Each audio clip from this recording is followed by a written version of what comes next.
На 27 август, по одморите на пратениците, закажана собраниска седница за владиниот предлог закон за јавно обвинителство.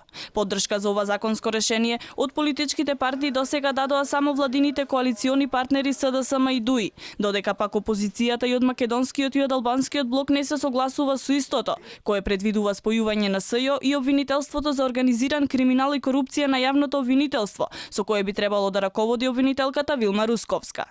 Покрај нејзиниот избор, ВМРО-ДПМН не се согласува и со точките на новото законско решение, каде е предвидено човечките ресурси од СЈО да бидат префрлени во ново формираното обвинителство, бидејќи како што велат од таму, со тоа се кршел сегашниот постоечки закон, каде јасно е определено дека по завршувањето на работата на СЈО, обвинителите треба да се вратат во своите матични обвинителства.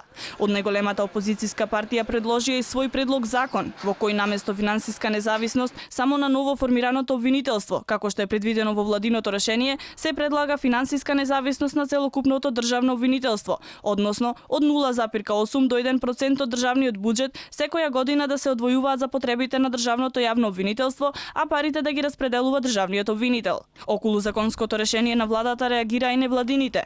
Од таму велат дека воопшто не биле консултирани околу предлог законот, ниту за начинот на кој е предвидено да се донесе во собранието. Со последното законско решение не бевме запознаени. Дојде некако преку ноќ, во летен период. Еве се предвидува да се носи законот по скратена постапка.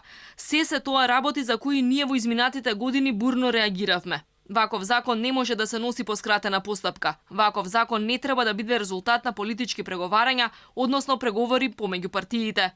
На седницата на 27 август, освен за владиниот предлог закон за јавно обвинителство, по брза постапка ќе се расправа и за предложените измени на законот за Советот на јавните обвинители.